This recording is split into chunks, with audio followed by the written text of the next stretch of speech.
and welcome back to my channel, and also welcome to tonight's horror stories from Pinterest. And tonight's stories, I assure you, are really quite chilling, so make sure that you are not alone or in the dark, or if you are in fact feeling brave, then carry on with the lights off. Just don't be scared. Tonight's first story comes from Alice Liddell, and it is titled The Sound. You are sleeping, and then you hear a very loud sound. You immediately wake up and think it's your dream. Confused, you lay back down and close your eyes. You hear it again, a loud sound. The sound is similar to the one that horses make, but this one is mixed with a hiss of a cat. You hear it again. Now you know that you're not dreaming anymore, and you can't explain what the sound is. You grab your phone and call your parents. None of them answer. They're probably sleeping, you think. You try to ignore the sound and try to go back to sleep. You hear it again. Scared, you get off the bed and walk towards your room's door. Slowly, you open it a little. You look outside, but it's dark. You look at the end of the hallway and you see two red eyes. They're on the ceiling. You turn on the light and the eyes disappeared.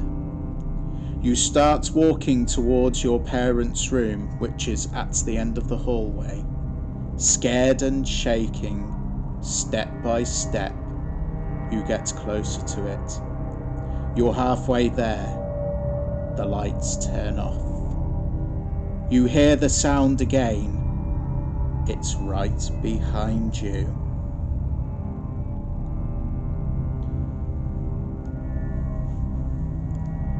Tonight's second story is titled The Red Wristband, and it is from somebody called Lucy Walton.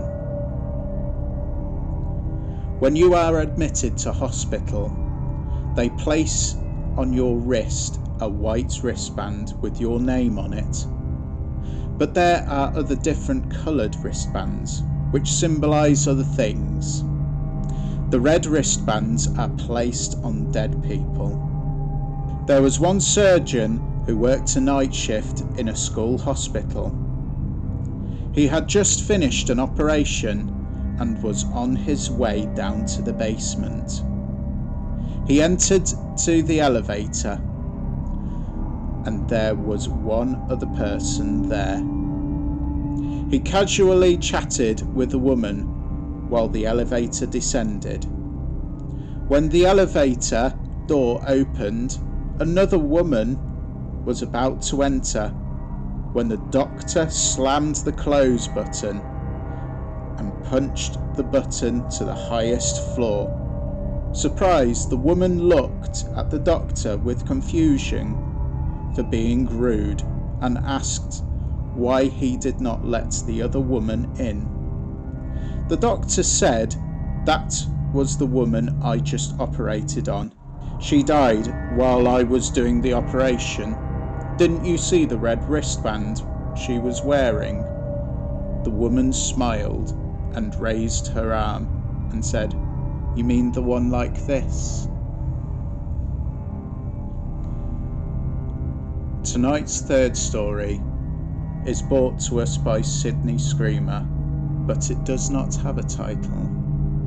I was heading to the bathroom on the second floor of my aunt's house when I saw my cousin April on the stairs.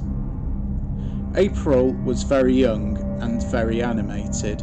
She was busy making funny faces while sitting on the stairs.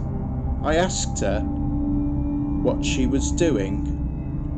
She said, "I'm copying the lady with the braid." I looked around. There was no one else but us. I asked, "Where is the lady, April?" She pointed to a beam running parallel to the stairwell. I asked April, "What is the lady doing?" She said, "Making funny faces." I smiled and started walking up the stairs again, when April said something that stopped me in my tracks. April, her braids is around her neck.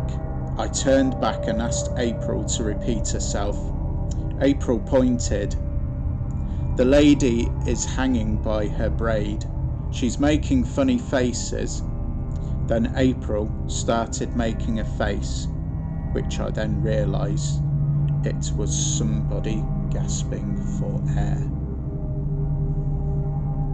Tonight's last story is titled My Show. I felt that things always worked out in my life. Even when I didn't do so hot in school or struggled with my losses in my family, everything ended well.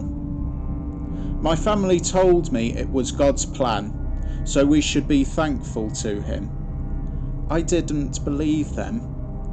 I realised that everything I did was planned. It's like my life was a show. I had to test my theory. I began behaving erratically. I drove different ways to work to see if they had seen the scenery set up. I walked into random stores if they actually existed. My friends and family worried about me. They told me I seemed not to be myself. The producers must have figured out that I knew what was going on. I tried my most daring attempt yet.